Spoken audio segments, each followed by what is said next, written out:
चलिए आ जाओ बच्चे।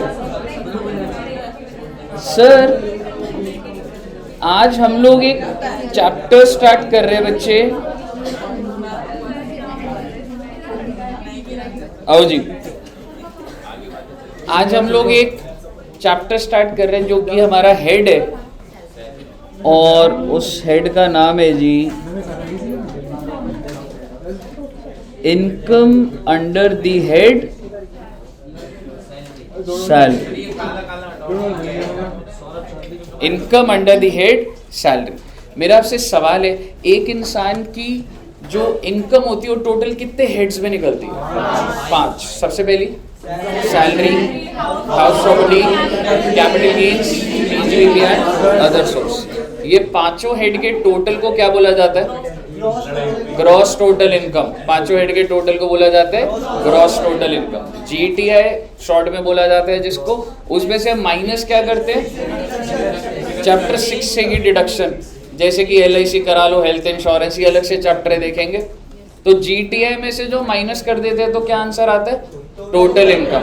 मैं आपके साथ ये जो पांचों हेड में आपने सबसे पहले हेड की बात करी ना, that is income under the head salary. मैं इसकी बात करूंगा आपसे।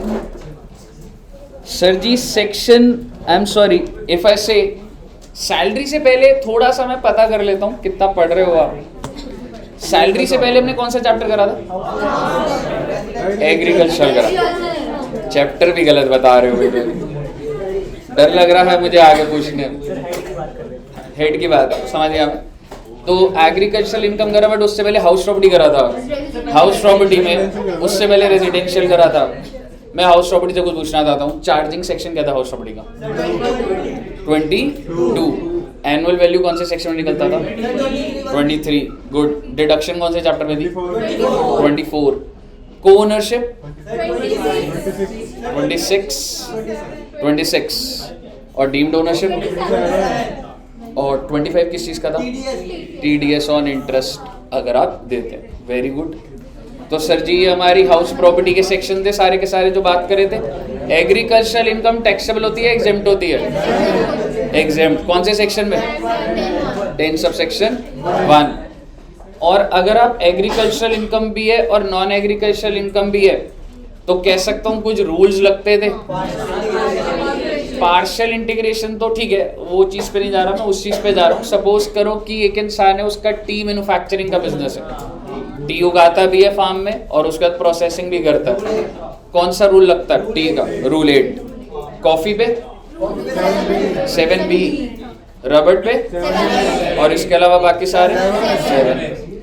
अगर कॉफी, चलो कॉफी छोड़ो एक बार, टी की बात करूं तो कितना एग्रीकल्चरल माना जाता था? 60%। और नॉन एग्रीकल्चरल 40। रबड़ के अंदर एग्रीकल्चरल, रबड़ के अंदर एग्रीकल्चरल 65 और नॉन एग्रीकल्चरल 35।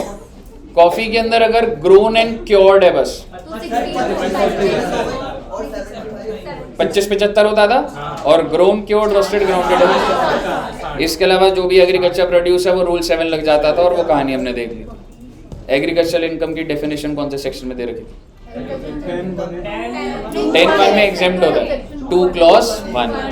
ठीक है बच्चे, सेक्शन आपको इस तरीके से थोड़े से ध्यान रखने। ठीक है, तो सर जी ये सारी बातें जो हमने करी थी, सर क्या इसका अभी कोई लेना देना? कोई लेना देना नहीं, that was part of it. हम लोग सैलरी के अंदर कितने सेक्शन करने हैं बेटा? 15, 16, 7, बस 3 सेक्शन। छोटा है बेटे। हाउस प्रॉपर्टी में कितने थे? 6 सेक्शन। ये 3 है बेटे, लेकिन इसमें आपकी 10 क्लासेस लग जाएंगी बेटा कम से कम। मार्च के महीने में कोशिश करूंगा आपकी क्लासें एकदम बढ़ जाएंगी, जिसका ड्यूरेशन इसके अंदर बढ़ा दूंगा ताकि हमारा कैप्चर अच्छे से हो जाए। ठीक है जी, आइए। तो कोई दिक्कत वाली बात नहीं है, लेकिन आपको स्टेप बाय स्टेप सही से समझनी है बस चीज़ें। ठीक है बच्चे, मेरा आपसे सवाल कि सर सैलरी के अंदर क्या चीज़ टैक्सेबल होती होगी? जैसे सपोज करो एक इंसान है मिस्टर ए। मिस्टर ए की जॉब लगी सर, कौन सी कंपनी में लगी साहब? इन्फोसिस। आप मुझे बताइए, अगर एक इंसान जॉब करेगा तो उसको पैसा मिलेगा नहीं मिलेगा? बिल्कुल मिलेगा। तो उस पैसे को क्या बोला जाता है? सैलरी। छोटी छोटी बातें करूंगा। मिस्टर ए जो है, ध्यान से सुनते जाना बेटा, डेटा आएगा अब आपके पास, ठीक है। मिस्टर ए जो है, क्या इसको एम्प्लॉय बोल सकता हूँ? इन्फोसिस को क्या एम्प्लॉयर बोल सकता हूँ? और इसको सैलरी मिल रही है मान लो 12 लाख रुपए की साल की पर एनम है जी। आप मेरे को बताइए मिस्टर ए को इनकम कितने की हो गई? 12 लाख। कौन से हेड में जाएगा बेटा? कौन से हेड में जाएगा जी? सैलरी। लेकिन अगर जिंदगी इतनी आसान होती कि जितना तुम्हारा पैकेज उतना ही सैलरी में टैक्सेबल हो रहा है, तो बेटे फिर तो हेड अभी खत्म हो गया होगा। हम लोगों को ये देखना है। अच्छा, अब एक बात बताइए, अगर लाइफ में यही होता कि जो भी आपकी सैलरी है वो सारी की सारी टैक्सेबल, क्या मैं बस पढ़ाने को बचता कुछ? बेसिकली इस सेक्शन 15, 16, 17 और आप कह सकते हो इनकम टैक्स में कई ऐसे पॉइंट्स हैं जहां पर एग्जेम्पशन छिपी है। एग्जेम्पशन मतलब पैसा तो मिल रहा है मुझे, पर किस नाम से मिलेगा ना, उस हिसाब से टैक्स बच सकता है।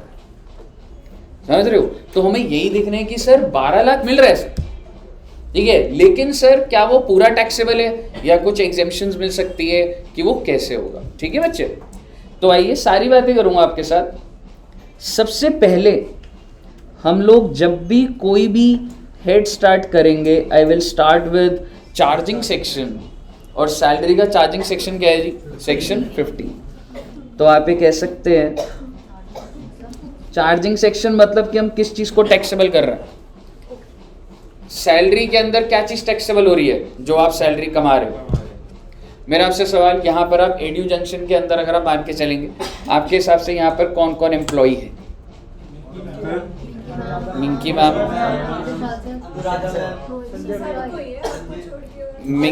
मेरे को छोड़ के दुष्यंत सर भी एम्प्लॉई है।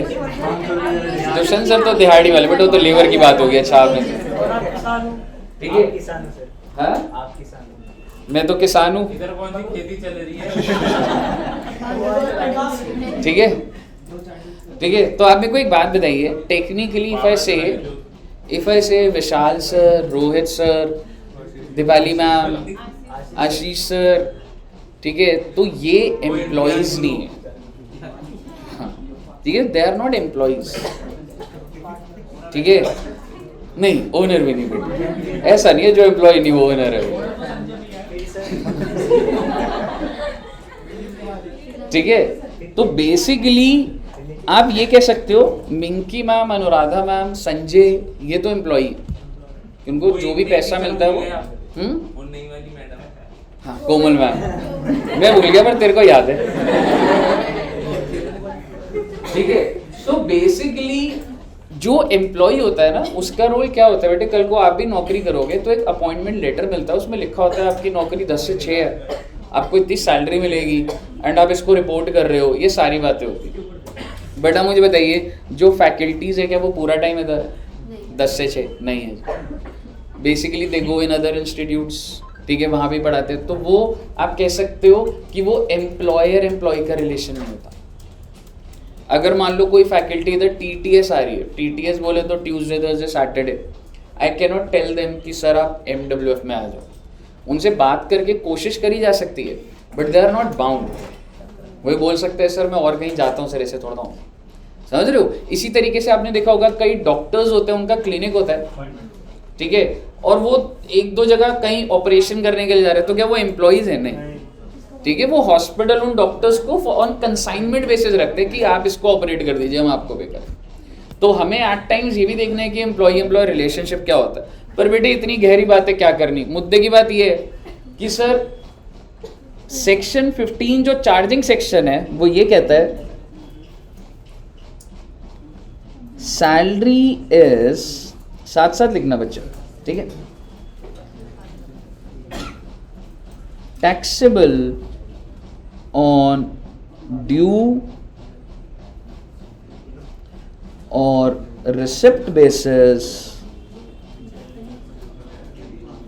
Which ever is early.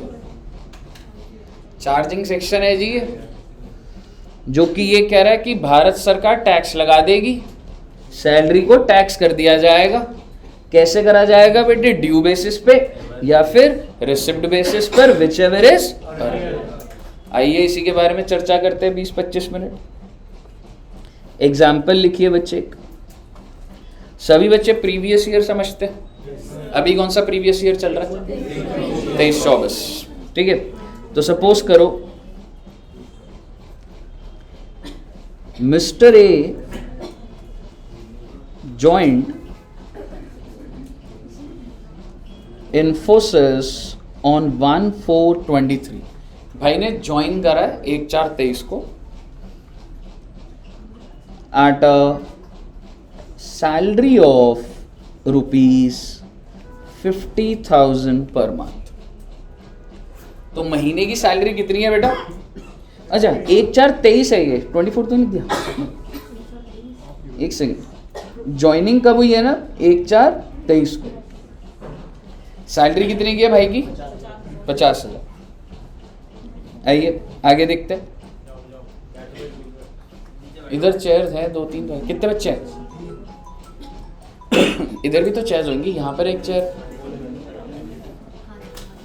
बैठ जाओ भाई, जगह बना के। अगर नहीं होगी तो एक बार नीचे बोल दो। पर पीछे भी बड़ी है ना चेयर। एक इधर है, ये वाली चेयर ठीक है मैडम? इधर ठीक है बच्चे वाली चेयर? ये वाली भी ठीक है। इधर आ जाएगी, इधर आ जाएगा बच्चा। उधर आ जाएगा बच्चा।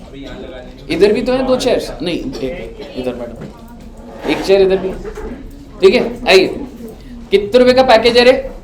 50,000 पर मंथ। साल का कितना हो गया? 6 लाख।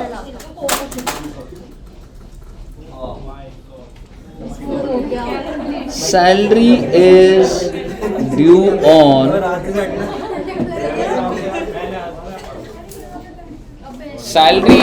ऑन क्या हो गया बेटी? आपने कैलकुलेटर गिरा, आपने उसकी बोतल गिरा दी। मतलब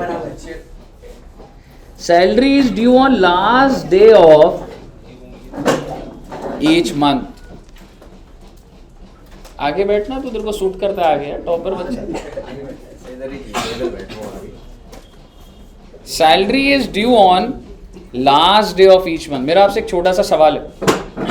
पहले आपको ना ड्यू का मतलब समझ आना चाहिए। सपोज करो आपकी जॉब लगी और 1 अप्रैल को लगी, पहले दिन ही लगी, तो आप कितने बजे ऑफिस पहुंचोगे बच्चे? अगर 10 बजे रिपोर्टिंग टाइम है तो 10 बजे पहुंचोगे। 10 बजे रिपोर्टिंग है तो 12 बजे पहुंचोगे। तो फिर बेटे मत ही पहुंचना फिर।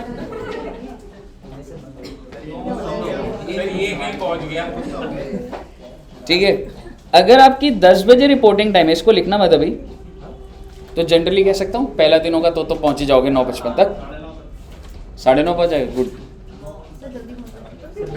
ठीक है। 10 बजे का टाइम है तो पहुंच गया 10 बजे। 10 से 6 तक का टाइम है तो 6 बजे लैपटॉप बंद कर दोगे। अगर काम चल रहा है, अभी बॉस काम कर रहा है तो करोगे काम। हाँ 6 बजे क्या हो गया? चाय का टाइम हो गया। मुझे लगा मेरा सर हम सिंड्रेला गायब हो जाएंगे। ठीक है। 10 से 6 का टाइम है ऑफिस का, और बॉस ने बोला था 10 से 6 फर्स्ट डे, घर चला जाए, कोई दिक्कत नहीं। ठीक है। आप मेरे को बताइए, आप जाते जाते अपने बॉस को बोल रहे सर मेरा आज का जो पैसा बनता है आज ही दे दो। मतलब मान लो अगर तुम्हारी 60,000 रुपये महीने की तनख्वाह है तो एक दिन का कितनी स्पीड से कमा रहे हो तुम? 2,000 रुपये। जब ये पूरा दिन खत्म हुआ 6 बजे, आपने बॉस को मैसेज कर दिया प्लीज पेटीएम 2,000 रुपीज। ठीक है। आप मुझे बताइए, क्या आपने एक दिन की मेहनत तो कर ली है, तो क्या आप उसी टाइम ही अपने बॉस को बोलोगे क्या सर फर्स्ट डे पता नहीं, नेक्स्ट डे काम करा आपने फिर 10 से 6, अब आपने लिख दिया टोटल आउटस्टैंडिंग 4,000 रुपीज। 15 डेज बाद? क्या 15 डेज बाद अगर आपका 60,000 का पैकेज है तो क्या तुम एचआर के पास चले जाओगे, बोले 30,000 तो दो, मुझे जरूरत है? ऐसा हो सकता है? ऐसे थोड़ा ना होता है बेटे। ठीक है। There is a difference between accrual and due. Accrual का मतलब होता है आपने मेहनत तो कर दी है, लेकिन ड्यू नहीं है बेटे। और ये ड्यू के रूल कौन बनाएगा? ये इंडिपेंडेंट है, लॉ नहीं बना रहा है, ये एक कस्टमरी है। जनरली सैलरी ड्यू कब होती है बच्चे? Last day of each month. जैसे कि क्या मार्च के महीने की सैलरी एडू जंक्शन के एम्प्लॉयज की ड्यू हो चुकी है? मार्च, अच्छा अभी क्या चल रहा है? हाँ, तो मार्च की तो नहीं हुई ना अभी, सॉरी, पिछला महीना हुआ था फेब की ड्यू हो गई। कौन से दिन ड्यू हुई होगी? क्या हमने 29 को ही पे कर दिया? आपको कैसे पता? भरोसा है आपको मुझ पे?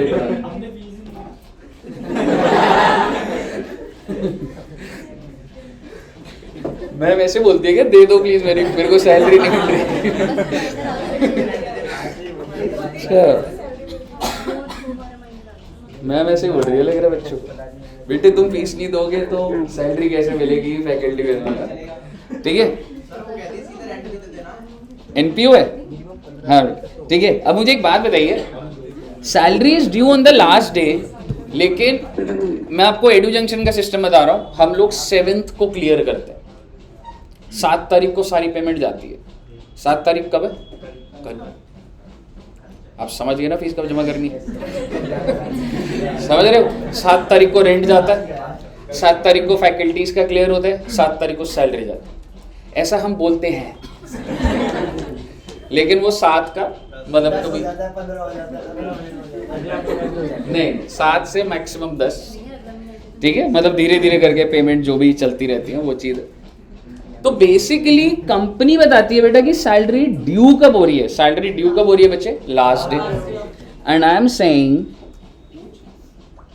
Salary is paid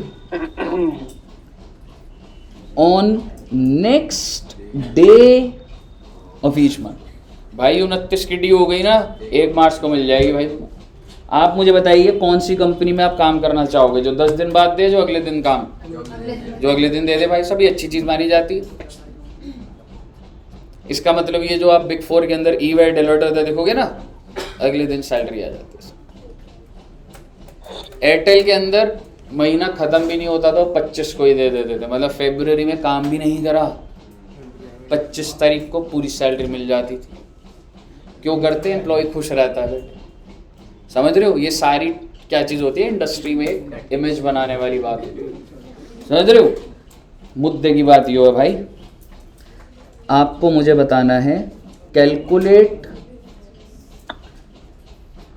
taxable salary of previous year 23-24। Okay, तो आप मुझे बताइए क्या 23-24 के अंदर, आप मुझे बताइए क्या अप्रैल 23 की बात कर रहा हूं मैं पहले, आप समझ रहे हो? अप्रैल 2023 ये ड्यू कब हो रही है और ये रिसीव कब हो रही है? कहने से it is getting due on 30th April 23 and it is getting received on 1st May 20। इनमें से पहले क्या हो रहा है? ड्यू। कौन से साल में हुआ ड्यू? 23-24, तो टैक्सेबल इन 23-24। अब उसे पे भी तो हो रहा है भाई, 2 बार थोड़ा टैक्सेबल कर दूंगा, दोनों में से जो पहले हो रहा पकड़ लूंगा ना बस उसको। अब आप मुझे बताइए, अगर यही सोच अगर मैं आपको बोलूं अप्रैल टू फेब 2024, चलो मैं धीरे धीरे लिख देता हूं, एकदम से नहीं लिख रहा। अप्रैल के बाद अगला क्या है बच्चे? मई 2023। ये कब हो रहा होगा बच्चे? 31st May। एंड रिसीव कब हो रहा होगा बच्चे? ऐसे चलता रहेगा ना पूरे 12 महीने।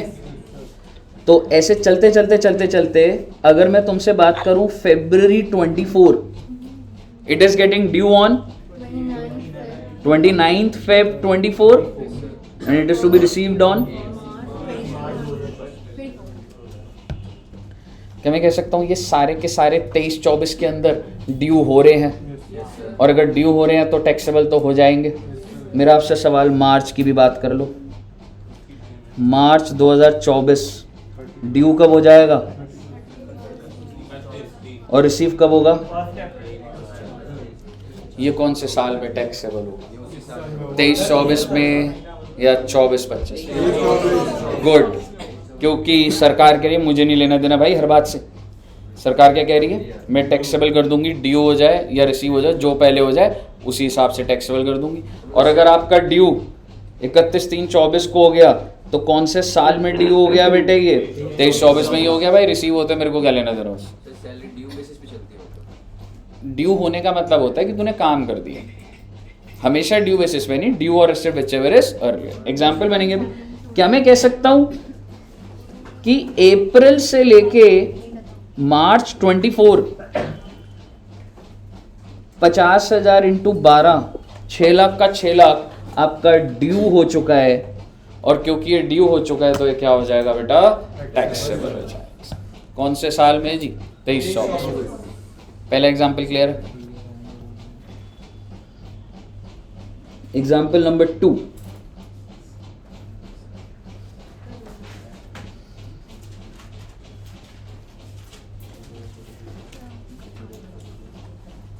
Mr. A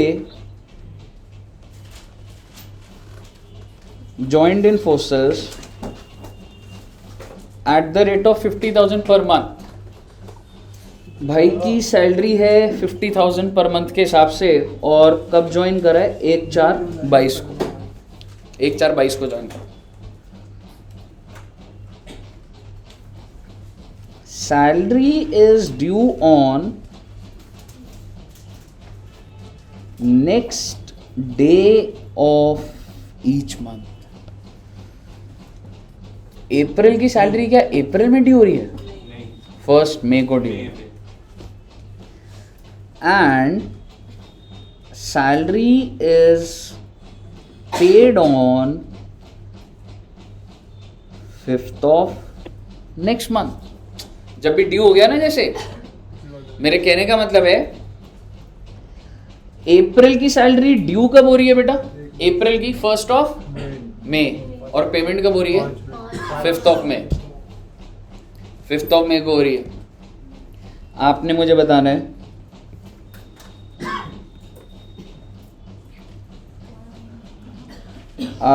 बताना है टैक्सेबल सैलरी फॉर 22-23 बताइए। 6 लाख। क्या बात की पुरानी वाली भाई? ये मैंने जॉइंट लिखा है बेटे, आपको बड़े फोकस से पढ़ना पड़ेगा टैक्स में, नहीं तो आपको ऐसा उछालेगा ना टैक्स का पेपर, आपको समझ नहीं आएगी क्या हो गया। आपको बहुत अलर्ट होकर पढ़नी पड़ेगी लैंग्वेज। मैंने जॉइंट लिखा है, एक वर्ड आगे पीछे होने से सारी कैलकुलेशन गलत हो जाती है। जॉइंट लिखा कर पहला सारी तो हुआ। अब आप मुझे बताइए 50,000 हर महीने का, मैं अप्रैल की सैलरी ड्यू कब हो रही है? मई के अंदर, but it is getting due in 22-23 no. ठीक है, ऐसी मई की भी 22-23 में हो रही होगी, जून जुलाई अगस्त सितंबर सारी 22-23 में ही हो रही है। फरवरी की कब हो रही है? मार्च, जो कि 22-23 है। पर मार्च की बताइए आप, मार्च की ड्यू भी अगले साल हो रही है और रिसीव भी अगले साल हो रही है, तो नहीं होगी टैक्सेबल इस साल में। इसका मतलब 50,000 इंटू 11 5 लाख। क्लियर है? और अगर मैं इस क्वेश्चन में फर्दर डेवलपमेंट कर दूं तो आपको 22-23 का भी बताना है, और अब आपने जो बोला था 23-24 का भी बता दो। 23-24 का 6 लाख एग्जैक्टली, क्योंकि जो पिछले साल ड्यू नहीं है वो तो इस साल ड्यू हो जाएगा ना। ठीक है ना? तो एक तो मार्च 23 का 50,000, आई एम सॉरी मार्च कौन सा होगा? हाँ मार्च 23, और अप्रैल 23 से लेके फेब 24 कितना बच्चे? टोटल कितना हो गया रे? 6 लाख। समझ आया आपको? और अगर मैं इस क्वेश्चन में रिसीव उसी महीने में करा देता तो ये पूरा क्वेश्चन सेम है। मान लो मैं सैलरी जो पे कर, अगला एग्जांपल बना दूं? ठीक है, अगला एग्जांपल बना देते हैं, सारी बातें सेम है। एग्जांपल नंबर 3 में जो चेंज हुआ वो लिख दूं। Salary is due on next day of each month. अरे सर ये बात तो सेम थी। हाँ तो दूसरी बात सुन लो ना, salary is paid on last day of each month. 6 lakh. हाँ, अप्रैल की सैलरी ड्यू तो हो रही है 1 मई को, पर पेमेंट कब हो रही है? 30 अप्रैल को। पूरा 6 लाख ही होगा ना सर, क्योंकि अब की बार जो पहले हो रहा है मैंने वो पकड़ लिया रिसीव वाली बात। ठीक है, तो इस केस में क्या होगा मुझे बताओ? 22-23 में कह सकता हूं अप्रैल से लेके मार्च 23 पूरा का पूरा टैक्सेबल हो जाएगा। सर ड्यू बाद में हो रही है, उससे क्या फर्क पड़ रहा है बेटे? चार्जिंग सेक्शन बढ़ो। चार्जिंग सेक्शन क्या कह रहे हैं? Due on receipt which ever is okay.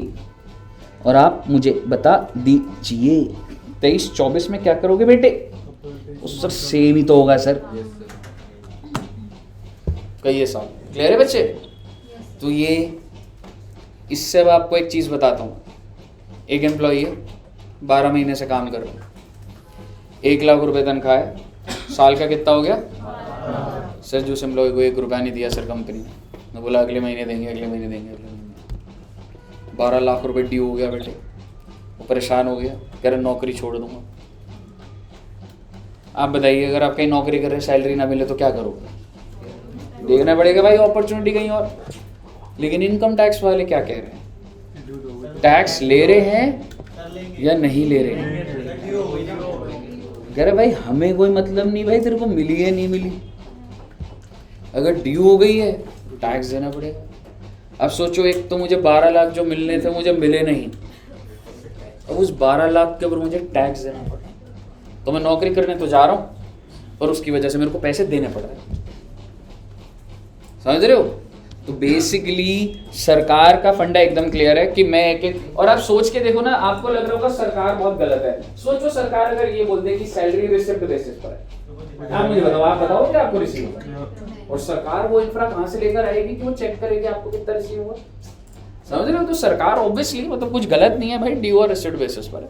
अगर आपको नहीं मिल रही तो चेंज करो ना भाई नौकरी, तुम्हारी प्रॉब्लम है, सरकार की थोड़ा प्रॉब्लम है। कहिए साहब, क्लियर है? Very very very good. आओ बेटे अगला कॉन्सेप्ट। हाँ जी चलिए, नोट कर रहे हो ना साथ साथ? चलिए अगला एग्जांपल लिखिए। मतलब ये ड्यू और रिसिप्ट हमारा क्लियर हो चुका है।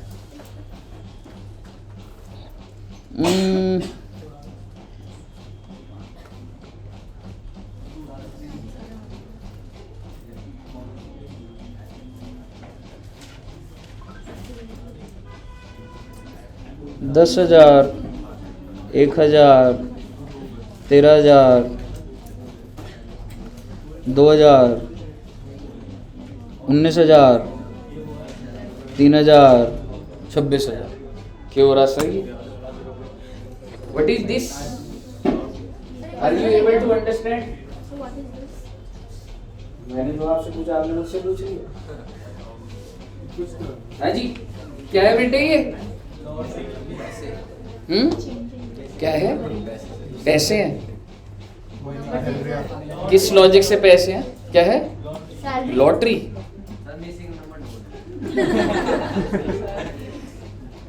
ठीक है, आप मुझे बताइए, कोई लॉजिक लगाओ बेटे। आपने तो मैथ्स पढ़ा हुआ है बेटा, मैथ्स एक्सपर्ट। LR है, स्टैट्स है, जो मर्जी है, हमें तो पता नहीं भाई। सर इंक्रीमेंट हो रहा है सर, ये इंक्रीमेंट हो रहा है। बढ़ रही है सैलरी। 10,000 से 1,000 सैलरी होगी। बोनस मिला ना। हाँ।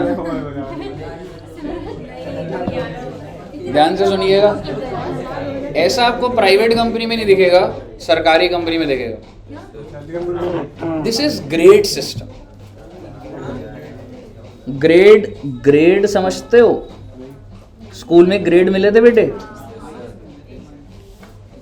A+ मिला था या B+ या F-? F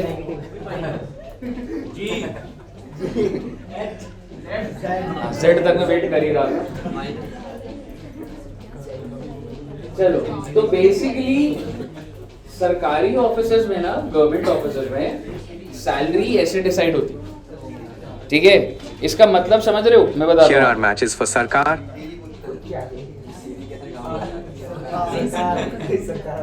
सरकार बोला मैंने। ठीक है, अब एक चीज समझिएगा, 10,000 पे आपकी ज्वाइनिंग होएगी। जब आप 1 साल काम कर लोगे तो आपकी सैलरी कितने से बढ़ेगी? 1,000 रुपए से। फिर आप कितने रुपए पे काम करोगे पूरा साल? 11,000। 11,000 पे काम कर रहे हो, फिर 1 साल बाद दोबारा कितना इंक्रीमेंट होगा? कितना? 1,000 ही होगा। 11,000 पे 1 साल काम करा, फिर 12,000 पे 1 साल काम करा, फिर एक बढ़ेगा तो 13,000 पे 1 साल। जब 13 पे पहुंचोगे तो इंक्रीमेंट अब कितने होने लगेंगे? 2,000 का। 13,000 पे पूरे साल काम करा, फिर 2 बढ़े 15,000 पे पूरा काम करा। 15,000 पे काम करोगे तो 17,000 पे काम करोगे, फिर 19,000 पे काम करोगे, 19,000 पे पहुंचोगे तो अब इंक्रीमेंट 3,000 का होगा। आपको समझ आया? आप कल को कोई भी गवर्नमेंट जॉब की एडवर्टाइजमेंट या देखोगे ना, उसमें आपको ऐसे ग्रेड पे दिखेगा। अब आप मेरे को बताइए, मैंने जब ज्वाइन करा था बेटे, मुझे एग्जैक्ट याद नहीं है, तो ग्रेड पे कितना था? ओ my God, so less. Government job मैंने करी थी बेटे,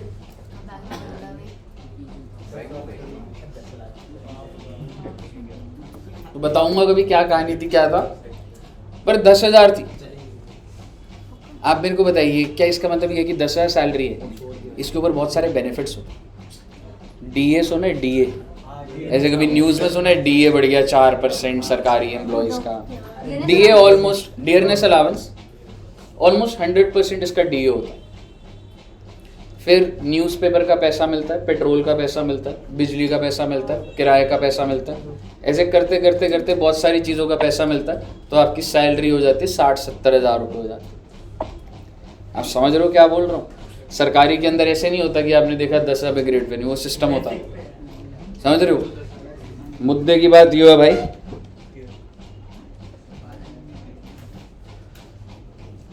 mister A joined a company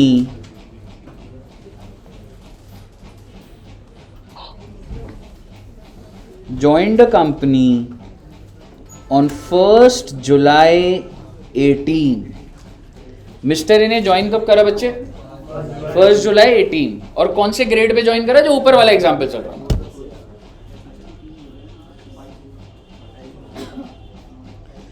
Calculate income of Mr. A for previous year 23-24। Sir जी अभी चल रहा है 23-24, हमको ये निकालना है कि भाई ए तू कहां तक पहुंचा होगा जिंदगी में, इंक्रीमेंट लगा लोगों के। आप मुझे बताइए, जब 18-19 में उसने ज्वाइन करा तो उसकी सैलरी कितनी होगी? तो आइए सीक्वेंस से लिखते हैं। 18-19 ज्वाइनिंग तो 18-19 में है ना बेटा। आप मुझे बताइए कितने रुपए की सैलरी महीने की? कितने महीना? 12। जुलाई ज्वाइनिंग तो 1 जुलाई की है, पर हम आपको पूरे 12 महीने की सैलरी देंगे। ऐसे होता है क्या? 18-19 की बताओ ना। 9 मंथ्स, अप्रैल में जून बाहर करो ना। 10,000 इंटू, क्यों जी पहले ये बात समझ आई? 18 तूने नौकरी ज्वाइन कब करी? एक साथ 18, तो 18-19 में पूरे 12 महीने काम करेगा, 9 महीने काम करेगा, तो 10,000 पे तो ज्वाइन करेगा ना। मुद्दे की बात यो है, कॉन्सेप्ट ये है, 19-20 में सैलरी निकाली। 11,000 इंटू 1,32,000 कितना आ रहा है बेटा? 1,32,000। बताइए, क्लियर है बच्चे? गलत है बेटे।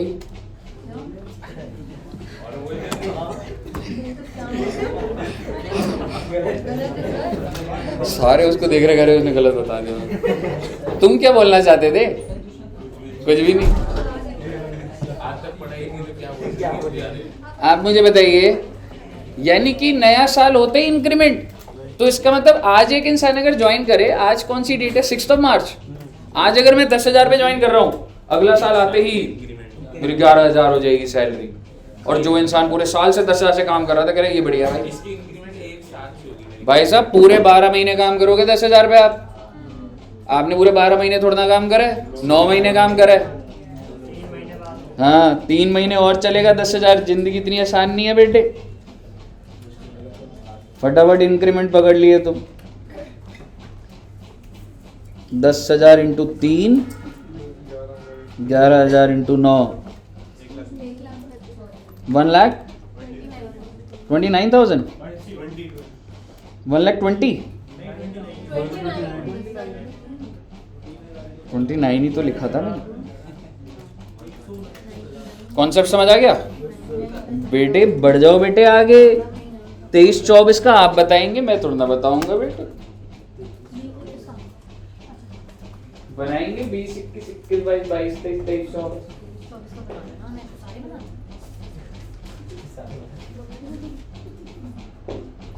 नहीं सीधा ही बता दो 23-24 का।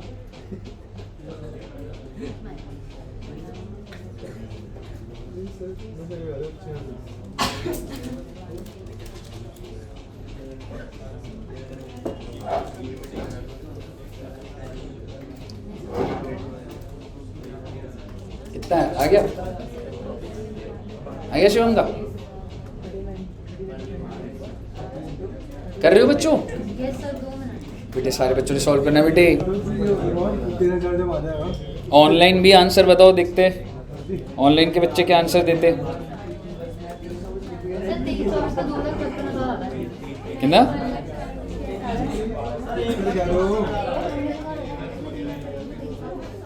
23-24 का कितना?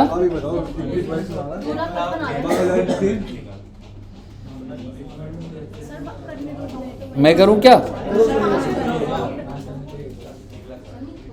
आंसर जो भी आया बच्चों को बता दो, एक बार चेक कर लेंगे। 23-24 का कुछ निकला? 1,77,000, 1,74,000 बता दो, कोई बात नहीं बेटी।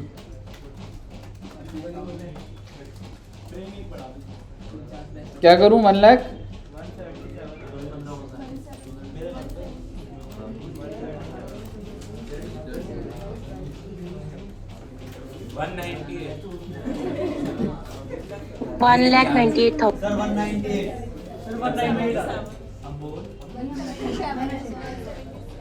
$1,77,000।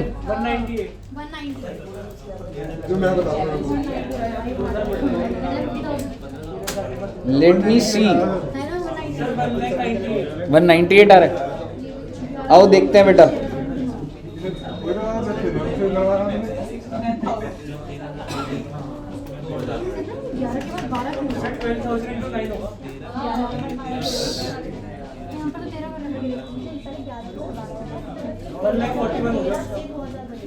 हाँ अमाउंट क्या लिखना है, सीधा बस वो लिखता जाऊंगा आखिरी वाला वो।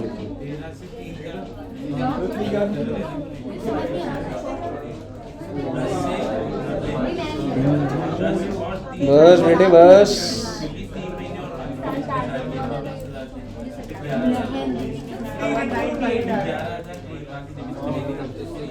ओके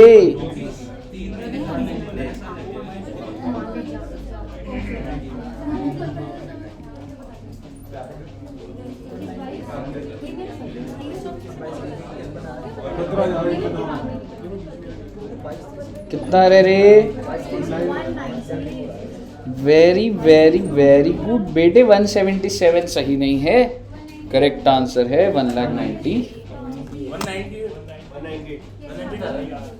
आ रहा है ना 1,98,000।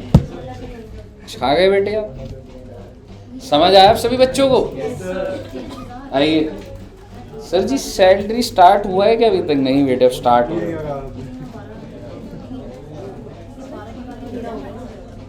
आइए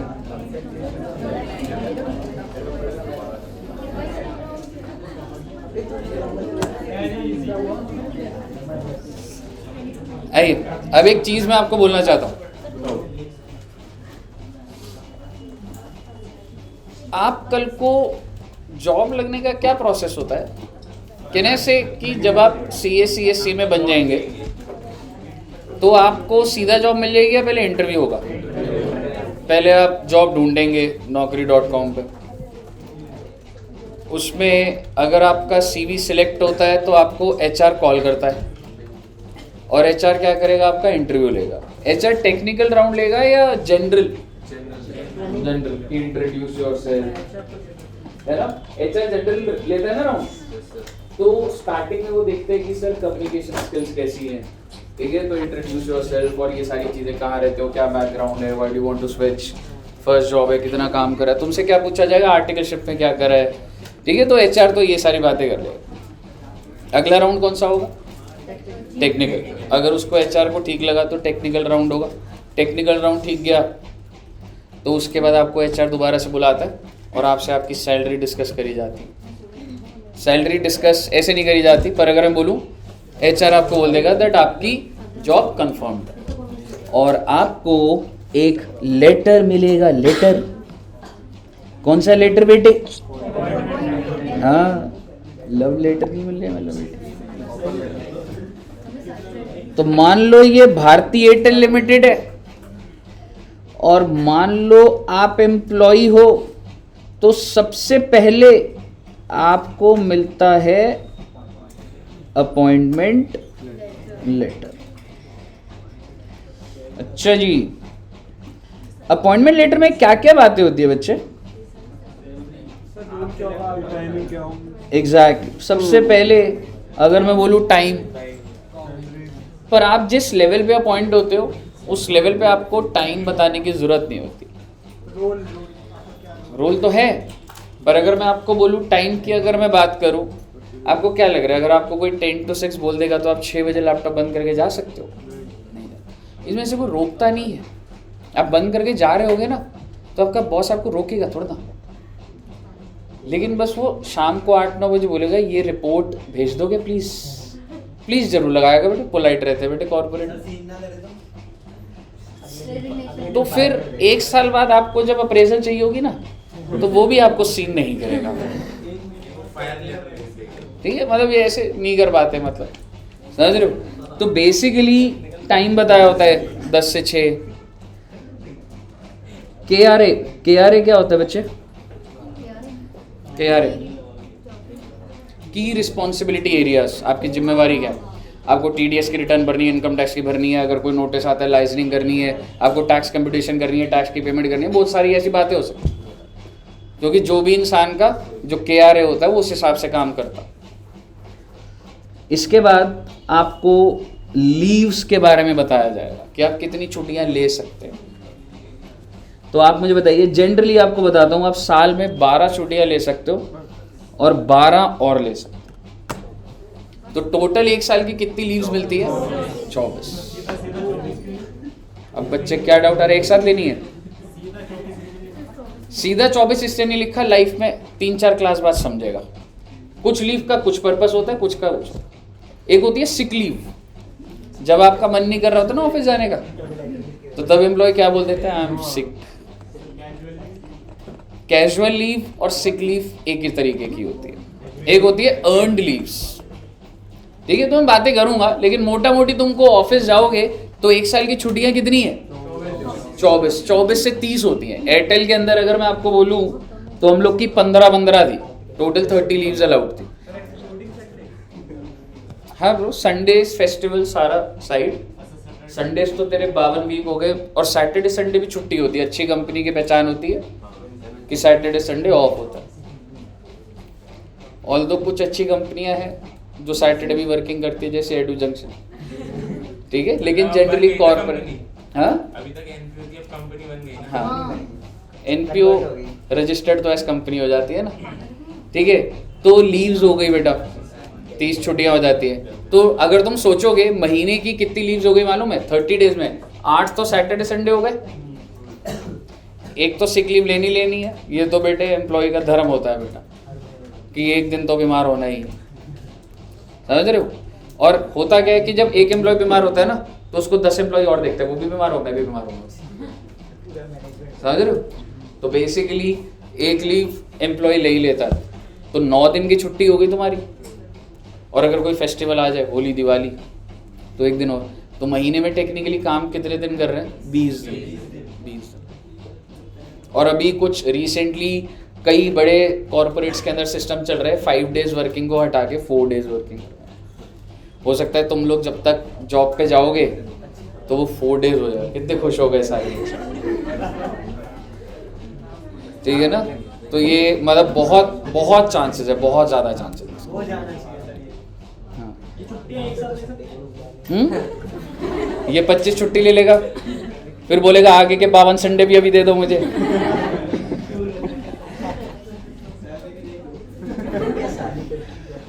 ठीक है, तो अब आप एक चीज समझिएगा, सबसे इंपॉर्टेंट डॉक्यूमेंट जो होता है, आई मीन इस अपॉइंटमेंट लेटर के अंदर आखिरी में आपका सैलरी स्ट्रक्चर होता है। प्लीज पूरा का पूरा चैप्टर का हेड का जो बेस है वो डिस्कस होना स्टार्ट हो रहे हैं। आपका सैलरी स्ट्रक्चर होता है। सर स्ट्रक्चर क्या होता है? सर पैसा चाहिए मैं तो स्ट्रक्चर का बात कर, नहीं बेटे किस नाम से मिल रहा है फर्क पड़ता है। जैसे मैं आपको बताता हूँ, ये जो सैलरी स्ट्रक्चर है, आप एम्प्लॉई हो, आपके अंदर इतनी हिम्मत नहीं कि आप कंपनी को चेंज करने को बोलोगे। एक कंपनी के अंदर 5000 एम्प्लॉई होते हैं, मैं एक एक एम्प्लॉय से नहीं पूछूंगी भाई किराए पे रहता है तो कोई नाम से दे देता हूँ, ऐसे नहीं होता भाई। एक स्टैंडर्ड फॉर्मेट होता है। ठीक है, तो जैसे कि सपोज करो सैलरी कितनी चल रही थी हमारी साल की,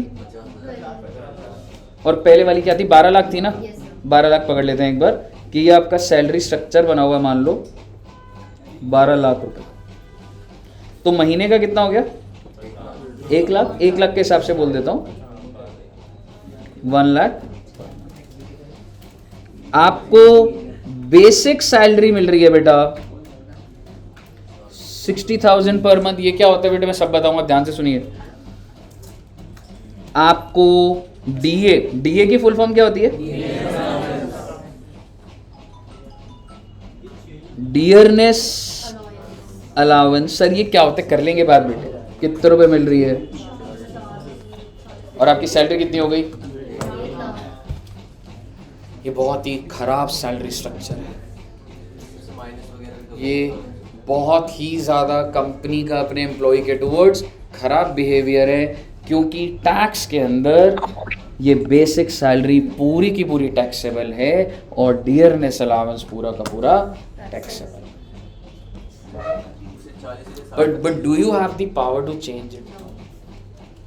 इसका मतलब जो प्लानिंग ओरिजिनेट हो रही है वो कहाँ से हो रही है? एम्प्लॉय के लेवल पे हो रही है या एम्प्लॉयर के लेवल पे हो रही है? Employer has to be friendly with the employee की नहीं यार, उसको जो मैं पैसा दे रहा हूँ ना उसको एक टैक्स अग्रेसिव सैलरी स्ट्रक्चर होना चाहिए। ये प्रोफाइल्स होती हैं। आप कल को जब CA में बन जाओगे, ऐसा हो सकता है कि आप मल्टीपल कंपनीज बोलेंगे कि हमको सैलरी स्ट्रक्चर डिवाइस करके दो, हम अपने एम्प्लॉय को क्या दें। उसका पर्पस क्या होगा? जिससे ज्यादा से ज्यादा एम्प्लॉय का टैक्स बचे और उसके बाद ज्यादा पैसा जाए। एक बात बताओ, आपके 2 कंपनी है, दोनों कंपनी 12-12 लाख दे रही है। एक कंपनी में 12 लाख में से टैक्स कितना कट जाएगा? 3 लाख। तुम्हारे अकाउंट में कितना आएगा? 9 लाख। एक कंपनी, दोनों कंपनी 12-12 लाख दे रही है, लेकिन दोनों का स्ट्रक्चर अलग है। एक कंपनी में टैक्स लग रहा है 3 लाख, एक कंपनी में टैक्स लग रहा है 1 लाख। कौन सी कंपनी ज्वाइन करोगे? जिसमें 1 लाख का टैक्स लग रहा है ना सर, बैंक में तो 11 बचेगा ना मेरे। तो आप मुझे बताइए, क्या इस तरीके से कॉम्पिटिटर्स लेवल पे जैसे एयरटेल, रिलायंस, जियो, वोडाफोन, ये सब आपस में अपना स्ट्रक्चर सेम नहीं रखते? सेम रखते हैं भाई साहब। मैं ये चाहूँगा कि अगर मैं आपको 50 लाख का पैकेज दे रहा हूँ तो मेरी कोशिश ये रहेगी कि ज़्यादा से ज़्यादा आपके बैंक में बचे, क्योंकि अगर नहीं बचा तो आप तो दूसरी कंपनी में चले जाओगे जो बेटर टैक्स प्लानिंग करके दे रही होगी विद द सेम पैकेज। आप समझ रहे हो? तो ये जो प्लानिंग का ओरिजिनेट हो रहा है, जो हम स्टार्ट करेंगे, वो एम्प्लॉय के लेवल पर है या एम्प्लॉयर के लेवल पर है? और अगर मैं ऐसे दे रहा हूँ, कुछ नहीं कर सकता।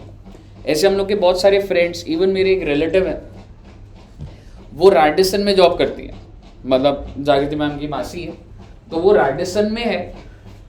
रैडिसन का सैलरी स्ट्रक्चर है ये कि सारा का सारा पैसा जो एम्प्लॉय को महीने का मिल रहा है, मान लो उनको 2 लाख रुपए मिल रहा है, किस नाम से मिल रहा है? बेसिक और डी। उन्होंने मुझे फ़ोन करा कि कुछ टैक्स बचवा दे। मैंने कहा नहीं हो पाएगा। मैंने ये नहीं बोला नहीं हो पाएगा, मैंने कहा एक काम करो, आप अपना सैलरी स्लिप भेजो। मैं आपको पता है हर महीने जब सैलरी आती है तो उसी टाइम मेल पर उस सैलरी की डिटेल आती है कि हमने किस नाम से आपको पैसा दिया। तो मैंने बोला आप सैलरी स्लिप भेजो। और वो सैलरी स्लिप में 2 नाम लिखे हुए थे बेटा, बेसिक सैलरी एंड डीए। क्या मेरे पास ये पावर है मैं डीए का नाम हटा सकता हूँ? थोड़ा ना होता सर, डॉक्यूमेंट है सर जी वो। आप मुझे बताइए क्या कुछ टैक्स बचा पाओगे आप? नहीं बचेगा। लेकिन अगर मैं इसको वाइजली यूज करूं, after understanding the tax provision, अगर मैं बोलूं यार बेसिक 20,000 दे दे, डीए 20,000 दे दे, एचआरए, आपको नहीं पता बेटे ये सब क्या होता है, ये सब तो सीखोगे आप। हाँ, वो तो डेफिनेशन हो गई, लेकिन उसके ऊपर 40-50 मिनट बात करेंगे। एचआरए कितने रुपए मिल रहा है आपको? कुछ एग्जेम्पशन छिपी है जी इसमें, ठीक है। चिल्ड्रन एजुकेशन अलाउंस 10,000 दे दे, कुछ बेनिफिट छिपा हो, समझ रहे हो? देन ट्रांसपोर्ट अलाउंस 5,000 दे दे, ये सारी बातें करनी है। लेकिन आप एक चीज समझ रहे हो, अकाउंट में आप ही के जा रहा है, बस मैं अलग अलग नाम से दे रहा हूं आपको। ये ले 20,000 पकड़ भाई एचआरए का, ये ले एंटरटेनमेंट अलाउंस पकड़ 5,000, ये ले चिल्ड्रन एजुकेशन अलाउंस पकड़। मैं बेसिकली जो आपको पैसे, देखो पैसा तो जेब से 1 लाख ही निकालूंगा जी, पैसा 1 लाख ही निकलेगा, बस वो अलग अलग नाम से निकल रहा है। और वो इसलिए निकल रहा है क्योंकि अलग नाम से दिया जाएगा तो उस पर टैक्स बेनिफिट मिल सकता है। यहां तक बात होगी।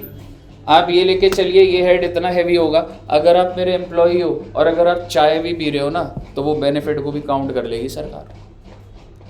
अगर आप कल को कॉर्पोरेट सेक्टर में कॉफ़ी पी रहे हो तो उसके ऊपर भी प्रोविजन है, कितनी कॉफ़ी पी ली एक दिन में, तो महीने की कितनी हो गई, टैक्सेबल हो जाएगी। अगर आपका एम्प्लॉयर आपको दिवाली पे बोनस देता है, दिवाली गिफ्ट देता है, आपके घर पे सोफा, एसी, टीवी, फ्रिज, क्यों सारा का सारा जो सैलरी होती है कैश में होती है, बेनिफिट भी हो सकता है, बेनिफिट भी हो सकता है बेटे। हो सकता है कल को जब आपकी नौकरी लगे तो आपके बॉस ने आपको गाड़ी की चाबी दे दी, हो सकता है नहीं हो सकता, मर्सिडीज की बेटे। इसका क्या मतलब है बताओ? वेरी गुड एम्बिशन, ड्राइवर सीधा ही बेटे, उम्मीद ही नहीं है कि गाड़ी की जब, ठीक है। ऐसा हो सकता है कि यूज के लिए दिया हो सकता है आपको परमानेंटली दे दियो, और तीसरा हो सकता है ड्राइवर की नौकरी हो बेटे, समझ रहे हो? तो बेसिकली मेरे कहने का मतलब है एक एक बेनिफिट को जोड़ दूंगा। सर जी मुद्दे की बात ये है, the planning originates from the company and not from the employee. Market में जितने सीए में है, सैलरी हेड के अंदर कोई प्लानिंग नहीं कर सकता, जो कंपनी ने सैलरी स्ट्रक्चर दिया उसके हिसाब से चलता है। बिजनेस के अंदर आप फर्जी बिल बना सकते हो, ये मेरा खर्चा हो गया, ये खराब हो गया, मैंने ठीक करवा दिया, बिजनेस के अंदर हो सकता है। सैलरी में तो ऑर्गेनाइज चल रहा है भाई, और सैलरी में अगर ऑर्गेनाइज चल रहा है, ध्यान से सुनना बेटे बात को। अगर किसी इंसान का 6 करोड़ का पैकेज है, मैंने आपसे बात करी थी 2.5-3 करोड़ उसका टैक्स आ रहा है बेटे। 6 करोड़ का मोटा मोटी 30% कितना होता है? 1 करोड़ 80, और 1 करोड़ 80 पे सरचार्ज लगेगा 37% का। 1 करोड़ 80 का 37% में तो लगेगा, तो मोटा मोटी 2.5 करोड़ ही तो हो गया। तो 6 करोड़ में से 2.5 करोड़ जा रहे, और मैं आपको गारंटी दे सकता हूं कि कोई मतलब ही नहीं है कि वो 2.25 करोड़ से कम टैक्स दे रहा हूं। छोटी मोटी प्लानिंग हो जाएगी 5-6 लाख रुपए की, समझ रहे हो? People are paying. तो सैलरी हेडेक ऐसा है जिसमें बहुत टैक्स आ रहा होता है। बताइए क्लियर है बच्चे? मुद्दे की बात ये है भाई, सर सैलरी कंप्यूटेशन होगी कैसे? अब आप आइए जरा, अब हम लोग एक पूरा का पूरा फॉर्मेट बनाएंगे कि हमने क्या करना है।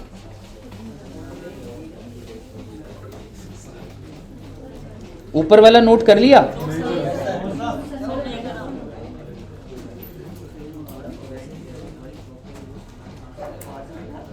Computation of salary income of mister A. अभी असेसमेंट ईयर कौन सा चल रहा है? और असेसमेंट ईयर 24। प्रीवियस से लिख सकते थे, बस ऐसे ही आपको बता रहा हूं। तो आप ये टेन्योर तो समझ पा रहे हो ना? पर 1/4/23 से लेके 31 मार्च 24। आइए बच्चों, अब मैं कुछ नाम लिखवाऊंगा आपको।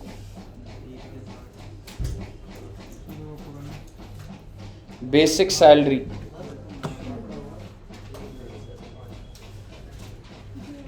नोट कर लिया?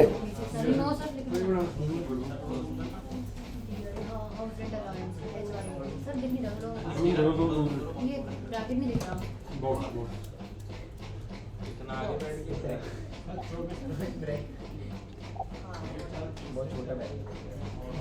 ठीक है जी।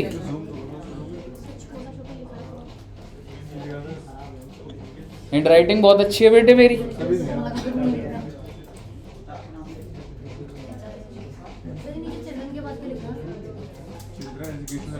अकाउंट्स की वो ब्रांच एजुकेशन अलाउंस भेज दी करो। और क्लास ऐड कर देते हैं। ऐसे चिल्ड्रन एजुकेशन, हॉस्टल अलाउंस, ऐसे बहुत सारी चीजें हैं। ना बात करो, मतलब एक ऐसी, बस ये है कि कुछ बेनिफिट है। अब वो क्या है वो जब उधर पहुंचेंगे तो बात। हाँ बोलो, ये लिखो रे sir ji, basic salary, oh my God. Tuition देंगे तो बच्चे ही नहीं है तो उनको कौन सी अलाउंस देते हो? उनको फिर चिल्ड्रन एजुकेशन अलाउंस नहीं मिल सकता। मतलब कंपनी तो दे देगी पैसे, पर आपको एग्जामिशन नहीं मिल सकती। फर्जी बच्चे,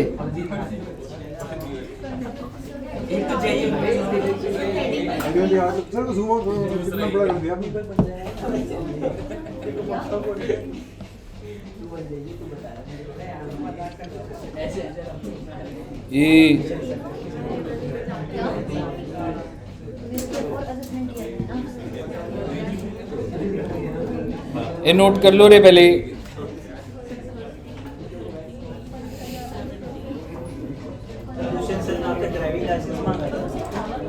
मैंने मांगा था उनसे, कंपनी कह रही थी कि ड्राइवर लाइसेंस लिखता हुआ लिखाओ।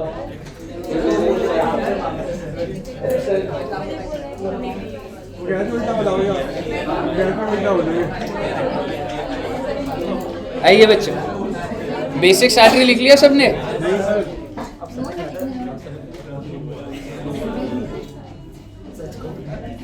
डियरनेस अलावेंस, कभी कभी होता है बच्चा पूछता है सर ये डीए क्या होता है? बेटा ये ना इन्फ्लेशन को कर्ब करने के लिए गवर्नमेंट कंपनीज यूज करती है। प्राइवेट में डीए दिख सकता है लेकिन ऐसा कोई ना साइंटिफिक तरीका नहीं है कि हम इतनी इतनी बढ़ाएंगे ऐसे। गवर्नमेंट कंपनीज तो फिर भी करती हैं, लेकिन प्राइवेट कंपनीज में वर्ड है तो नॉर्मल बस आपको ट्रीटमेंट क्या समझ आ रहा है इसका, डीए का क्या कर दूंगा मैं, टैक्सेबल कर दूंगा। समझ रहे हो? जैसे एग्जाम्पल के लिए बोल रहा हूँ, इसको लिखना मत। मान लो डीए 10,000 रुपये मिल रहा है तो साल का कितना हो गया, 1/20, टैक्सेबल कर दूंगा भाई इसको। वो तो अलग बात है, सैलरी की इनकम निकालेगा, टैक्स कैसे निकलता फिर वैसे होगा। समझ रहे? अगर इंडिविजुअल, ऑब्वियसली सैलरी तो इंडिविजुअल कमा रहा है, स्लैब रेट लगेंगे। आइए तीसरा लिखिए जी, बोनस, और यहाँ पे लिख दीजिए working note number 3। Working note नीचे लिखेंगे, वर्किंग नोट नंबर 1। और वर्किंग नोट क्या लिख रहे हो बेटे? नोट नंबर 1 लिखना है। कोई बात नहीं, वर्किंग नोट लिख दो, कोई दिक्कत नहीं। नोट नंबर 1 लिख दो, वर्किंग नोट लिख दो। क्या बोनस, देन होता है जी commission. Okay,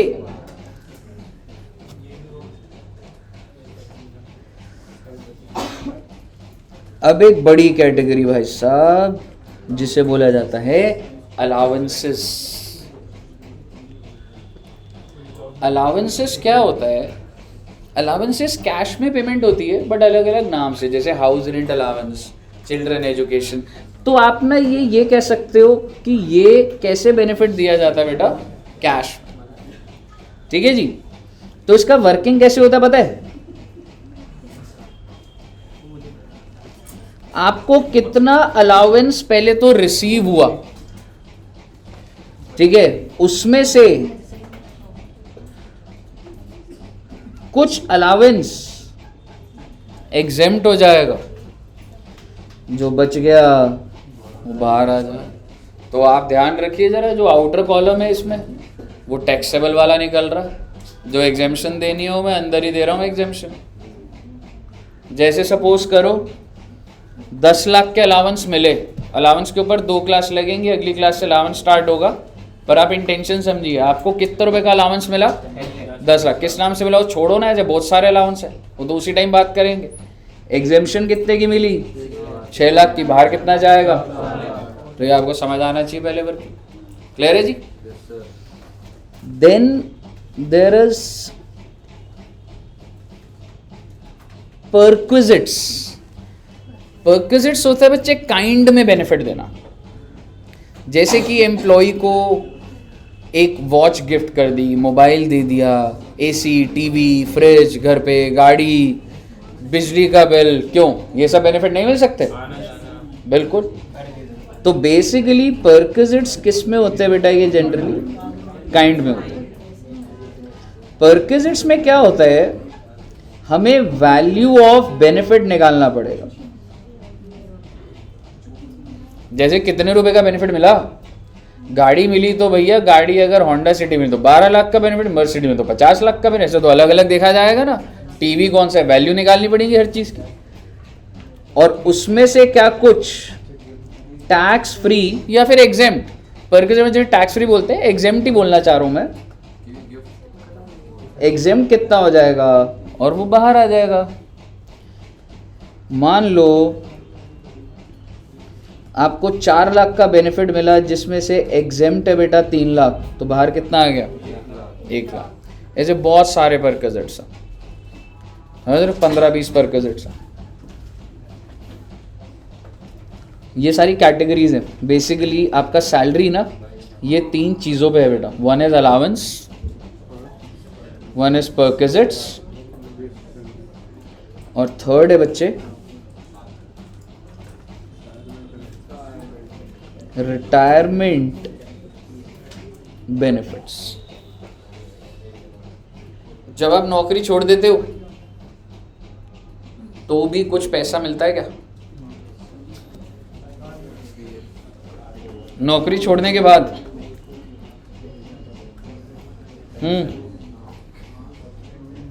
government employ job छोड़ जब रिटायर हो जाते हैं क्या मिलता है उनको? पेंशन। पेंशन। तो ऐसे करके 5 बेनिफिट्स होते हैं, ठीक है? Pension, gratuity. ग्रेचुटी क्यों मिलती है जनरली पूछ रहा हूं। अगर आप 5 साल एक कंपनी में काम करते हैं ना, so does technically gratuity act है, एम्प्लॉयर एम्प्लॉय को पैसा देता, भाई तो इतना लॉयल है, 5 साल से हमारे लिए काम कर रहा है। हाँ, ग्रेचुटी ये होता है, if you do 5 years job continuously in organisation, तो आपको एक ग्रेचुटी कुछ पैसा मिलता है, 4-5 लाख रुपए, 10 लाख रुपए।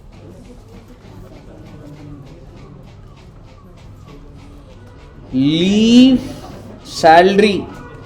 लीव सैलरी क्या होता है बच्चे?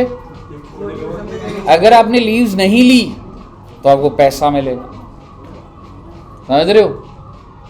तो क्या होता है देखेंगे उस टाइम पे। Then VRS, voluntary retirement scheme. Voluntary retirement scheme.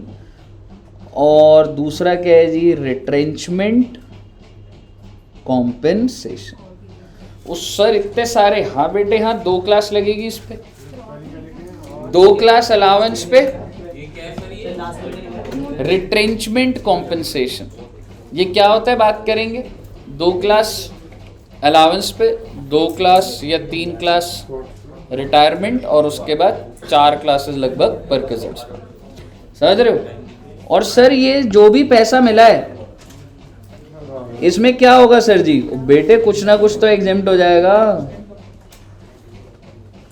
क्यों जी? आप मुझे बताइए आउटर कॉलम में क्या चला जाएगा? तो टैक्सेबल। ऐसे करते करते ऐसे और भी कोई छोटे मोटे पॉइंट देंगे, लेकिन मेजरली आपको समझना है सैलरी के अंदर कितने पिलर्स हैं? Allowance, perquisite and retirement benefits. और इन सब के टोटल को बोला जाता है बच्चे ग्रॉस सैलरी। टोटल को बोला जाएगा जी ग्रॉस सैलरी। सर क्या income under the head salary निकल गया है? नहीं बेटे नहीं। अब इसमें से कुछ मिलेंगी डिडक्शंस। ओके, कौन सी डिडक्शंस? पेट्रोल ड्राइवर से ना वो सब ऊपर कंप्यूट हो गया भाई, ऊपर ही एग्जामिशन दे दूंगा मैं। चैप्टर 6 से नहीं, अभी भी मैं सैलरी के अंदर ही हूँ। वो डिडक्शन तो जीटीआई में से मिलती है। आप समझ रहे हो मैं क्या बोल रहा हूँ? पांचों हेड के टोटल के बाद डिडक्शन की बात नहीं कर रहा मैं आपसे, मैं अभी भी सैलरी के हेड में ही हूँ। Deduction under section 16। सेक्शन 15 आपका चार्जिंग सेक्शन था, सेक्शन 16 आपको डिडक्शंस देगा। 16(1)(a), 16(2), 16(3). 16(1)(a) होता है जी standard deduction. Oh my God, standard deduction तो हमने कहीं और भी करा था। कितना परसेंट था? यहाँ पर कितना होगा? 50,000। वेरी वेरी वेरी गुड भाई साहब। आपकी जो भी सैलरी चलती हुई आ रही है ना, सरकार कह रही है जो 50,000 माफ कर दीजिए। एक इंसान है उसकी सैलरी 6 लाख है, वो कह रहा है 6 लाख में टैक्स देना है, नहीं रे 50,000 माइनस हो जाएगा।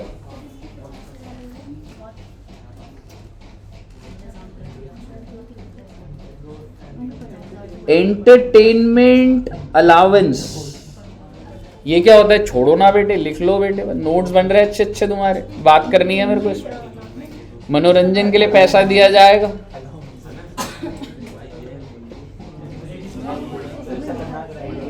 थर्ड इज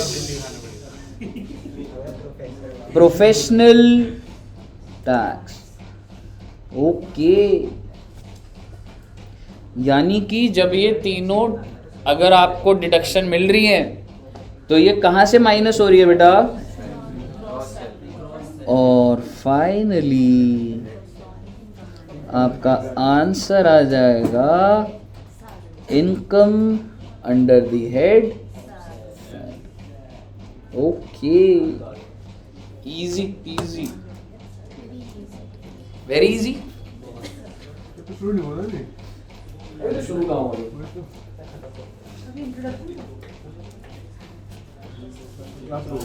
आपको याद है नोट नंबर 1 लिखा था आपने? लिखिए इसके नीचे note number 1। Note number 1, bonus is, जल्दी लिखो रे। बोनस इज, बोनस के ऊपर ही था ना?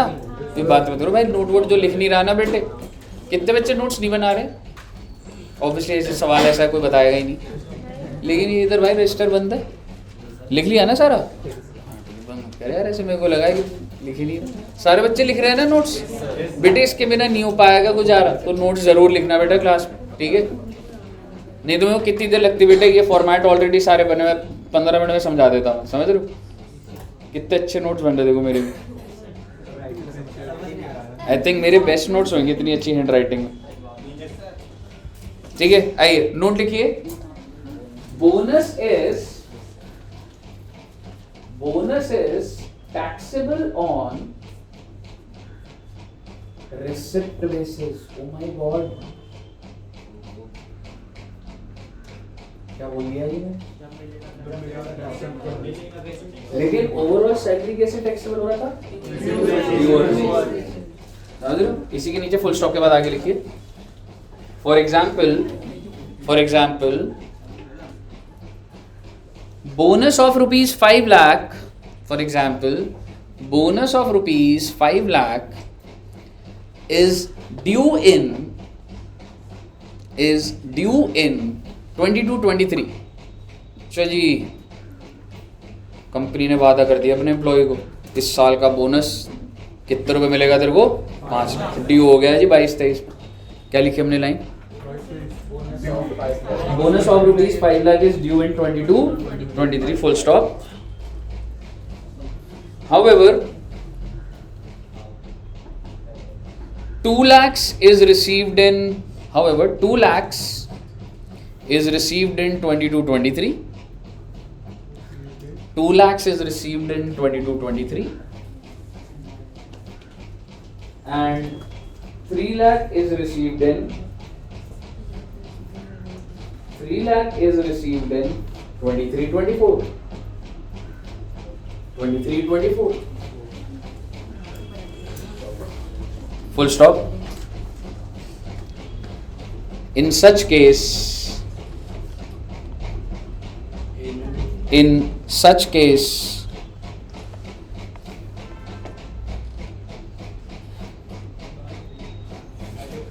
लिख लें in such case 2 lakhs will be taxable in, बोलिए ना, कौन से साल में? 22-23. And 3 lakhs will be taxable in easy. Section 15 तो नहीं लगाया ना मैंने यहाँ पे कि 5 लाख ड्यू हो गया, सारा का सारा उसी साल में टैक्स फाइल कर दिया. समझ रहे हो? कोई डाउट तो नहीं है ना बेटा? Very very very good. क्या आपकी नेक्स्ट क्लास भी है कोई? कौन सी क्लास है? नहीं है, झूठ बोल रहे हो. नहीं, तुम लेट आए थे ना, सेटिंग अप पे लेट आए थे. आओ बेटे. क्या पढ़ाया आज मैंने आपको अभी तक? क्या पढ़ाया बताओ? ग्रॉस सैलरी सारा टोटल कर दिया, डिडक्शन दे दी. एक भी चीज डिटेल नहीं है बेटे. आओ बेटे लिखिए कुछ.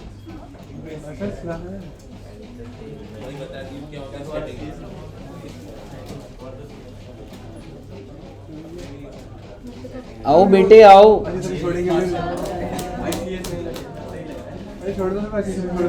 Come on bro.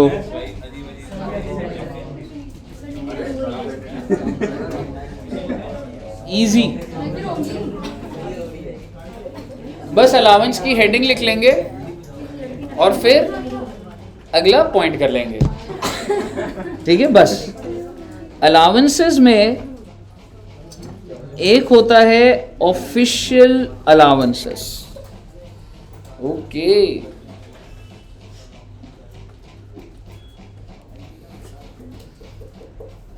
एक होता है पर्सनल, मुझे भी नहीं पता, लिख रहा हूं मैं. नहीं, बहुत सारे हैं ऐसे. मतलब जितना ये जितना फ्रेमिंग है ना, 6-7 पर्सनल अलाउंसेस. एक होता है HRA. HRA की फुल फॉर्म क्या होती है? Very good, very intelligent. एक होता है EA. अब बताओ. Very good, very intelligent. कहां से पढ़ रहे हो बेटे?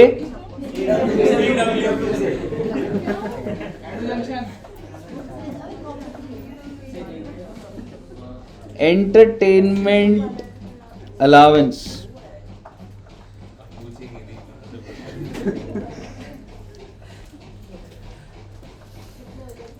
सर और भी बताओ ना, और कौन से होते हैं सर? बेटे बता रहा हूं ना.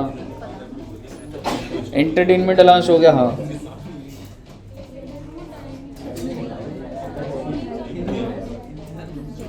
Allowance given to employee of transport company. ओहो,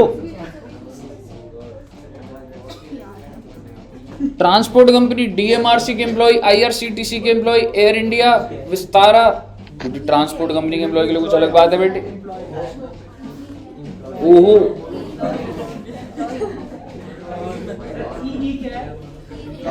EE एम्प्लॉय एंड ER क्या होगा? एम्प्लॉयर.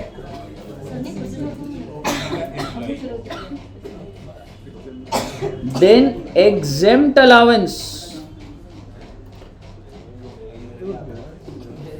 कुछ अलाउंसेस होंगे जो एग्जेम्प्ट होंगे. लास्ट कैटेगरी बेटा अदर सोर्स नहीं बेटे. सैलरी के अंदर अदर सोर्स कैसे आ जाएगा? Other allowance. ये ब्रो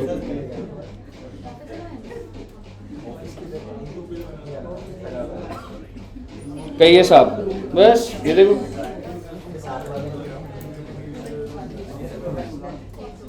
पहले कितना बड़ा है, छोटा हो गया. लिख लिया सब बच्चों ने?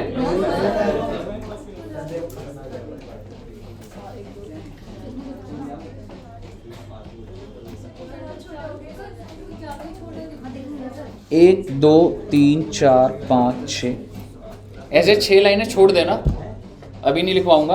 अच्छा इंसान हो बेटे। यहाँ पर भी ऐसे बहुत सारे अलाउंसेस हैं, लेकिन वो लिस्ट यहाँ पे नहीं लिखनी होगी हमने, पर एटलीस्ट पर्सनल अलाउंस का तो यहाँ पे लिख देंगे, तो उस हिसाब से आपकी ना जगह छूट जाए बस, क्योंकि जब सारे करा दूंगा ना तो इधर ही समरी बन जाएगी तुम्हारी, तुमको पता है ना। हाँ जी,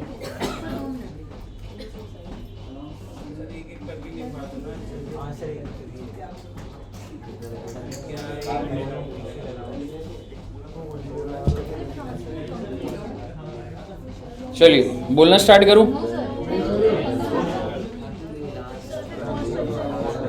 क्या 5 मिनट बस, और अभी कॉस के सर आए नहीं होंगे शायद। बाहर खड़े हैं सर, बाहर ही आ गए। आप ही बोल रहे हो पढ़ाओ पढ़ाओ पढ़ाओ, मैं क्या करूँ, छोड़ने को तैयार।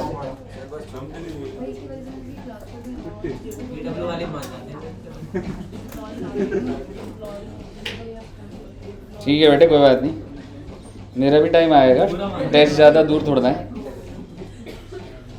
अच्छा तूने बोला था, तेरे तो NBC में मिल जाऊंगा मैं।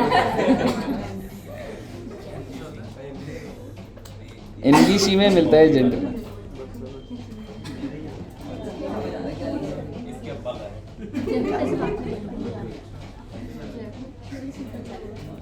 आशीष सर किधर है, इधर ही है क्या? अभी वो इनकी क्लास है 11 बजे। अच्छा एक बात बताओ, कराऊं या रहने दूं? ठीक है बेटे, जैसा आप बोलो बेटे, बस नोट तो कर सकते हो ना। हमारी अभी ना ट्यूनिंग सही से बैठी नहीं है अभी।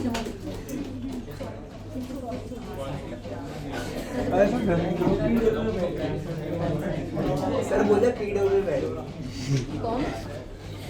एंटरटेनमेंट अलाउंस हेडिंग लिखिए जरा। और आपको एक बात पता है, अगर कोई हेडिंग लिख लो तो उसको कंप्लीट करके ही रहना चाहिए।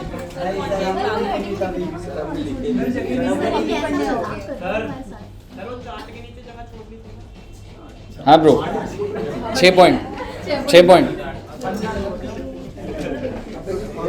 सम-चुअरी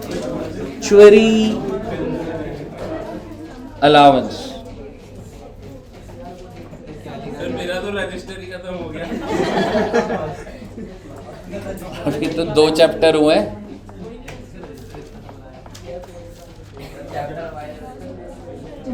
सम-चुअरी अलाउंस। अच्छा पेपर में ना कभी कभी आ जाता है एंटरटेनमेंट अलाउंस की जगह पता लेके लिखा हुआ आ जाए सम-चुअरी अलाउंस, तो आपको ध्यान होना चाहिए सम-चुअरी अलाउंस भी किसका नाम है बेटा? एंटरटेनमेंट अलाउंस का।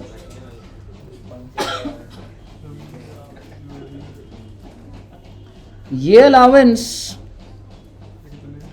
या तो गवर्नमेंट एम्प्लॉय को मिलता है। किस एम्प्लॉय को मिल रहा है? तो गवर्नमेंट एम्प्लॉय को, मतलब आपकी सरकारी नौकरी है। या तो किसको मिल रहा है? नॉन गवर्नमेंट एम्प्लॉय, यही हो सकता है ना। या तो सरकारी नौकरी होगी या तो सरकारी नौकरी नहीं होगी। अगर सरकारी नौकरी है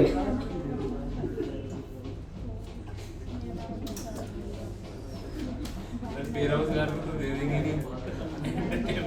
it is first included in gross salary। Please बेटा, अब जितनी जल्दी नोट करेंगे उतनी जल्दी क्लास खत्म होगी बेटा। तसल्ली से करो, कोई दिक्कत नहीं है। it is first included in gross salary। और नॉन गवर्नमेंट में भी जो भी अलाउंस मिल रहा है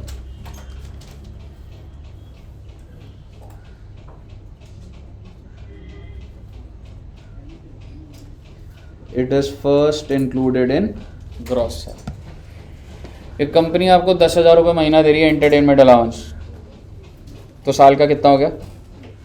10,000 रुपये महीना, साल का कितना? 1,20 आप सैलरी में जोड़ देंगे। एक 20 आप सैलरी के अंदर जोड़ देंगे, 10,000 रुपये महीना मिल रहा। दूसरी बात,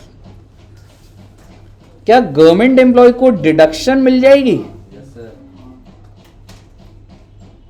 और क्या नॉन गवर्नमेंट को मिल जाएगी? यस सर मिलेगी। हाँ, तुम्हारी मर्जी चल रही है ना, सबको डिडक्शन दिए जा रहे हैं। टैक्स कलेक्शन कैसे होएगी?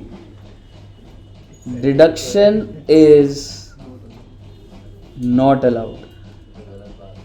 यानी कि गवर्नमेंट एम्प्लॉय को तो डिडक्शन मिल रही है भाई, लेकिन नॉन गवर्नमेंट को ना मिल रही।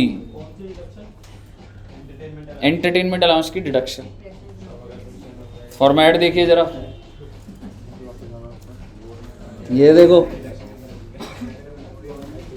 मिल रही है ना डिडक्शन। कौन से एम्प्लॉय के लिए ये? गवर्नमेंट। नॉन गवर्नमेंट को नहीं मिलेगी।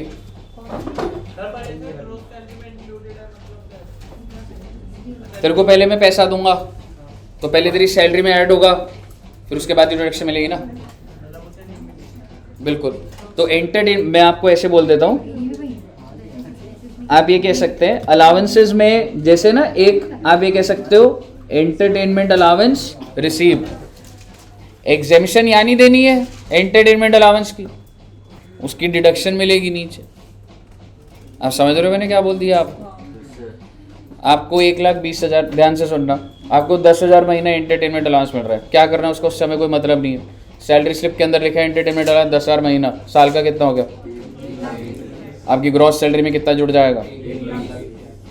उसके बाद सरकार ने कोई प्रबंध कर रखा है जिसमें आपको कुछ ना कुछ डिडक्शन मिल जाएगी। हमारा पर्पस क्या है? वो डिडक्शन को जानना। और डिडक्शन कैसे मिल रही है? Least of the following is allowed as deduction. बेटे मैं कुछ लिमिट्स निकालूंगा और उनमें से जो सबसे कम होगा वो क्या हो जाएगा? डिडक्शन में। First point is actual received. मेरे केस में एक्चुअल रिसीव्ड क्या हो गया था अभी? 1,20,000। 20% ऑफ बेसिक सैलरी। तो एग्जाम्पल के तहत चल लेते हैं एक बार, कोई दिक्कत नहीं। 1.2 लाख आ गया पहला। मान लो मेरी बेसिक सैलरी है पूरे साल की, अजय साल का डिटेल चल रहा है ना, 1-20 साल का ही था ना। मेरी बेसिक सैलरी है 10 लाख बेसिक सैलरी। अगर मैं आपको बोलूँ एग्जाम्पल से एक, मेरी बेसिक सैलरी है 10 लाख, तो 20% कितना हुआ? बहुत बढ़िया सर। इन दोनों में से लेस, अभी तीसरी में छोड़ दो एक बार, 1.2 हो जाता। अब तीसरी लिमिट सरकार के हाथ में थी बेटे। सरकार ने बोला 5,000 रुपये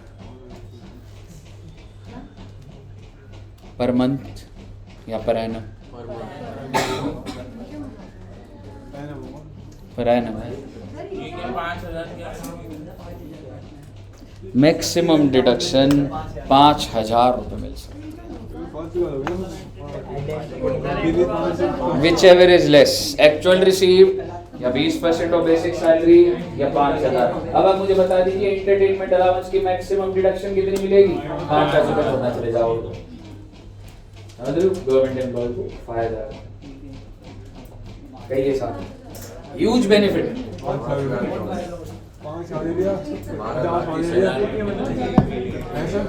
हाँ जी, सरकार नहीं बदलती इनको। एक बात बताओ, आम जनता को लिमिट्स पता है? जब आम जनता को पता नहीं तो सरकार इसको चेंज क्यों करेगी? पॉलिटिकल फायदा थोड़ा मिल रहा। सरकार किस चीज को चेंज करती है मालूम है? Standard deduction. स्टैंडर्ड से नहीं होती सरकार, देखो हमने सैलरी वालों को फायदा दिया, हमने उनके 50,000 कम कर दी। कल को अगर बजट में कोई चेंज आएगा तो गवर्नमेंट कोशिश करेगी मैं स्टैंडर्ड डिडक्शन को 50,000 से 60,000 कर दूं, बिकॉज दैट एवरीबडी अंडरस्टैंड्स कि तेरे सैलरी में से ना 50 माइनस हो जाएगा। लेकिन आप ये जो समझा पाओगे, तेरी सैलरी में एंटरटेनमेंट अलाउंस है, पहले तो उसको ऐड कर, फिर तेरे को डिडक्शन मिलेगी, वो 5,000 की चीज 10,000 हो गई। वो कहेगा भाई क्या बोल रहा है ये? आप समझ रहे हो क्या चीज बोल रहा हूँ? गवर्नमेंट अंदर की जो लिमिट्स है ना बेटे, चिल्ड्रन एजुकेशन अलाउंस कितने रुपए की एग्जामिशन है मालूम है आपको? 100 रुपए। बच्चे की, पूरे साल नहीं, इतनी बुरी भी नहीं है सरकार, महीने की बेटे 100 रुपीज पर मंथ, साल का 1200।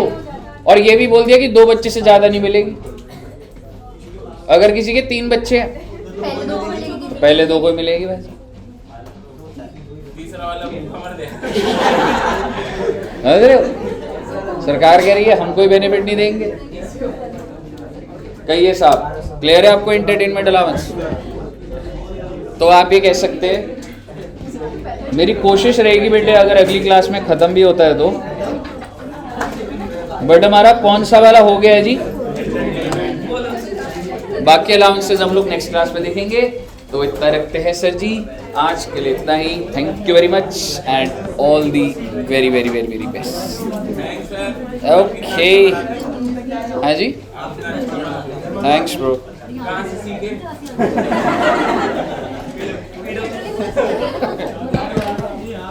ठीक है, okay, thank you very much, bye bye bye bye bye bye.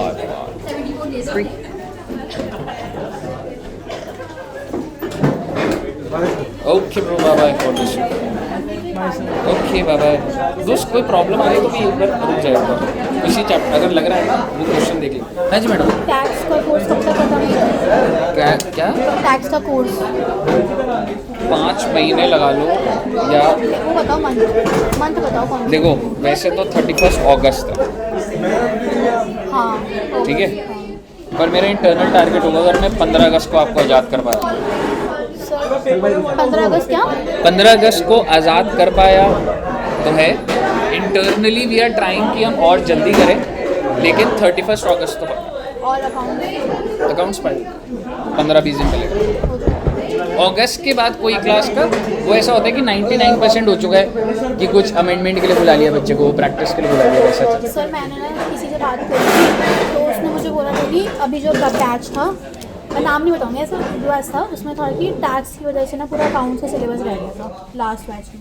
ऐसा कुछ नहीं है बच्चे, आप एक चीज़ समझो, जैसे अभी भी अगर मैं बोलूँ, ठीक है, एक सेकंड रुकना,